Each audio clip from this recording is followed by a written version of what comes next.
Good evening, everyone. Welcome to our showing of Chinatown, 1974, the second selection in our current miniseries, Hollywood Villains We Love to Hate, directed by Roman Polanski with Jack Nicholson, Faye Dunaway, and John Huston as the villainous Noah Cross, who through his ownership of a great deal of land in the Owens Valley, controls the water rights for the city of Los Angeles. The film was produced by Robert Evans and is cited by many critics as one of the greatest films ever made. The music was contributed by Jerry Goldsmith. In 1971, Evans offered Robert Towne a commission to write a screenplay for The Great Gatsby, 1974, but Towne asked if he could write his own story.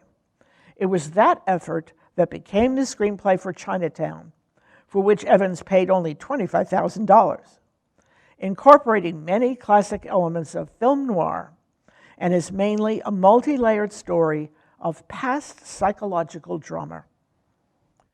Chinatown was inspired by the California Water Wars, a series of disputes over Southern California water rights in the Owens Valley. The movie brought about more public awareness of the land dealings and disputes which arose in the areas during the 1910s. Towne intended the film to be the first in a trilogy of films about Jake Gittes, a hard-boiled former cop and LA detective who is drawn into an investigation of the murky world of the city's power structure. The second film was The Two Jakes, 1990. It was about oil resources and was directed by Jack Nicholson himself, but did not do well, thereby scuttling plans for the third one, Gittes versus Gittes, which was about land resources but was never made.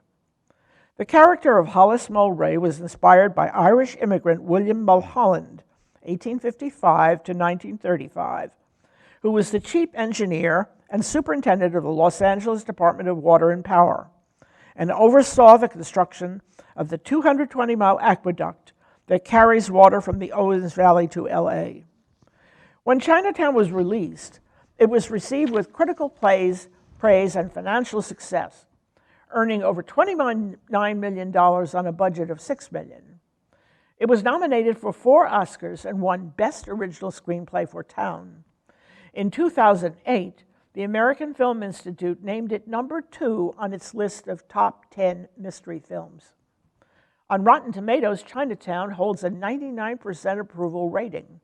Its critical consensus reads, "This noir classic boasts a brilliant Robert Towne screenplay, director Roman Polanski's steady hand, and wonderful performances from Jack Nicholson and Faye Dunaway." Roger Ebert added Chinatown to his great movies list, saying that Nicholson's performances was key, along with Towne's screenplay, in keeping Chinatown from becoming just a genre crime picture. Towne's screenplay has become legendary among critics and filmmakers as one of the finest examples of a screenplay ever written, though he didn't write the ending. Polanski did. In 2002, The Guardian voted Chinatown the best film of all time. Chinatown was filmed at many sites in the Los Angeles area, including locations in Koreatown, Chinatown, Crescent Bay, and the Channel Islands. The Orange Grove scene was shot at Triad Ranch in Moore Park, California, which was the home of Huston's friend, actor Walter Brennan. The Archer School for Girls, located on Sunset Boulevard in Brentwood, was used as the Mar Vista Rest Home. The film's final scene was filmed on Spring Street, just south of Ord Street, in LA's real-life Chinatown, and it's the only scene which was actually filmed there.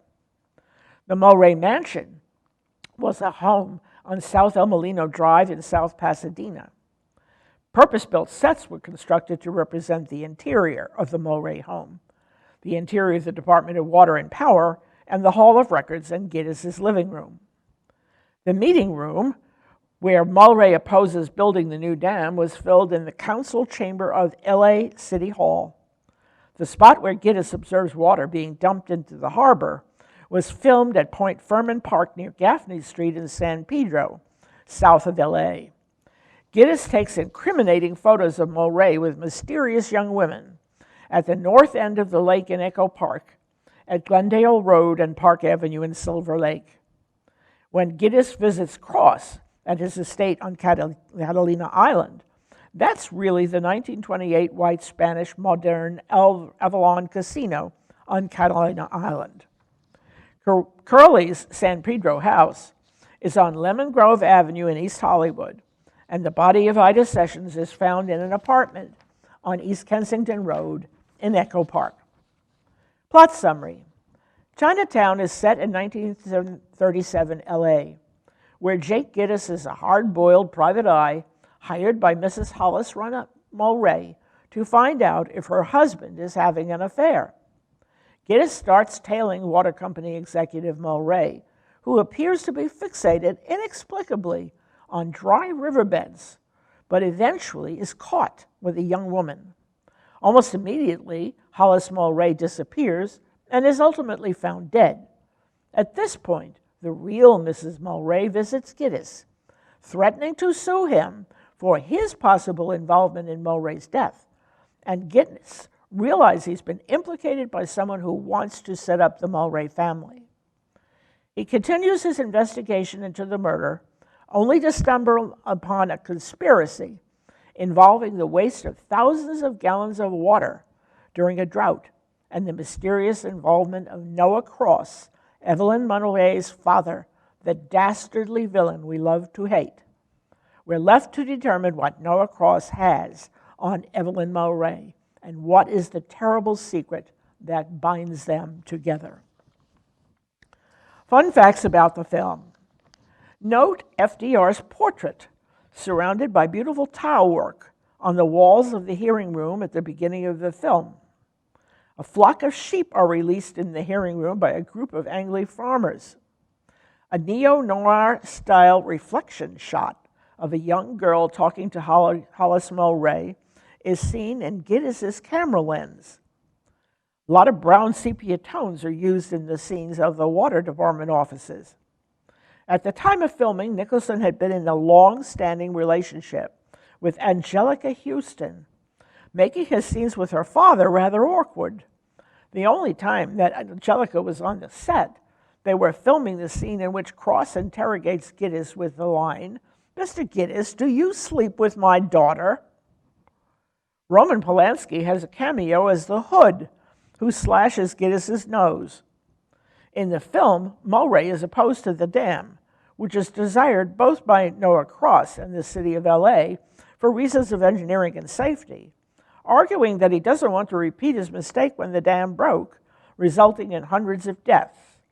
This is a reference to the St. Francis Dam disaster of March 12, 1928, when the dam had been inspected by Mulholland on the day of its catastrophic drive.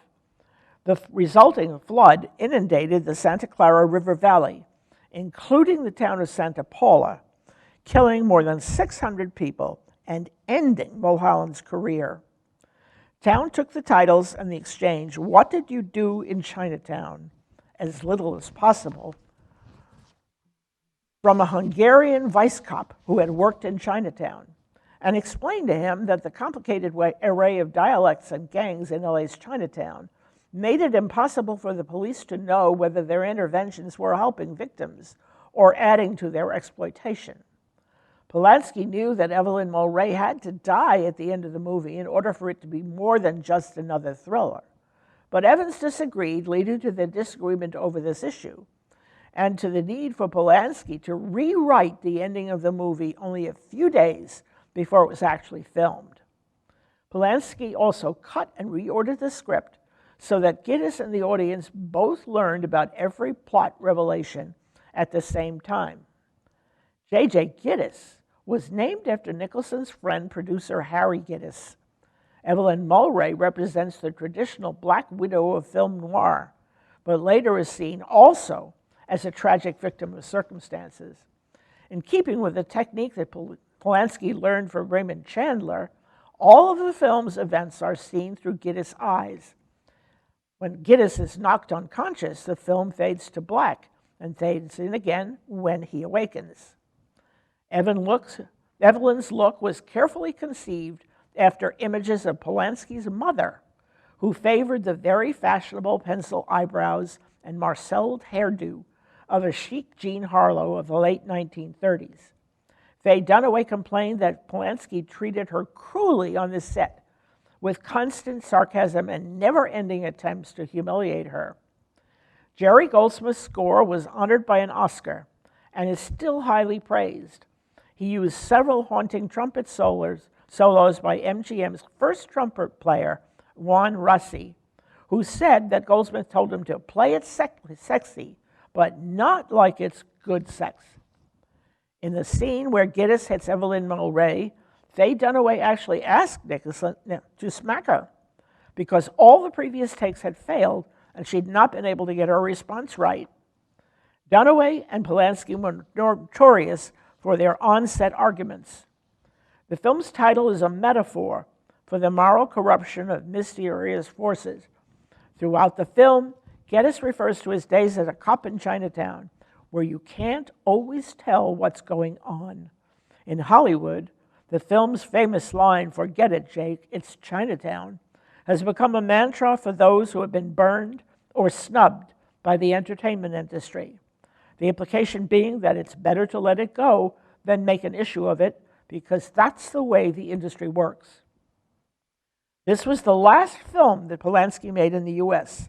before he fled to France in February 1978, shortly before he was to be sentenced to prison for his sexual involvement with a 13-year-old girl.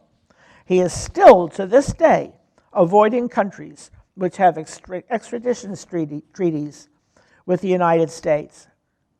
In the original script, not a single scene took place in Chinatown. It was Polanski's rewrite of the film's last scene which brought the action to Chinatown itself. Cross repeatedly mispronounces Gittes' name, but this was not in the script. Hewson actually couldn't get it right, mispronouncing it repeatedly, leading Polanski to ask Nicholson to add a line to his dialogue, trying to correct him. After that, they just let the problem go as if it were natural. Things to look for. Little anti-Semitic joke Gittes utters while investigating the Mar Vista rest home. The amusement park-like look of the last scene with its plethora of lights, referencing a typical element of earlier noir films. Listen for the last line of the film, "Jake, it's Chinatown." Polanski's cameo as a hood slashing Gittes' nose. Nicholson appearing in every scene of the film. Evelyn Mulray's tight, blonde, marcelled hairdo, waves close to the skull, and penciled eyebrows. Listen for the haunting trumpet solos in Goldsmith's score. The scene in which Cross asks Gittes if the private eye is sleeping with his daughter. The $2 bill and Screen Actors Guild membership card in Ida Sessions' purse. Cross continually pronouncing Gittes' name incorrectly. Hear the 1930s production of Almeida Street. Rance Howard's cameo at the council meeting, the film's last scene set in Chinatown and featuring all three principal actors. Listen for Bunny Berrigan's 1937 hit I Can't Get Started, Erickson's cameo as the argumentative banker in the barbershop. Look for film noir-style reflection shots and all the great locations which enhance the film's sense of authenticity. Now it's time to view Chinatown. Sit back, settle down. Please remember, it may take a few minutes for the film to roll. Enjoy.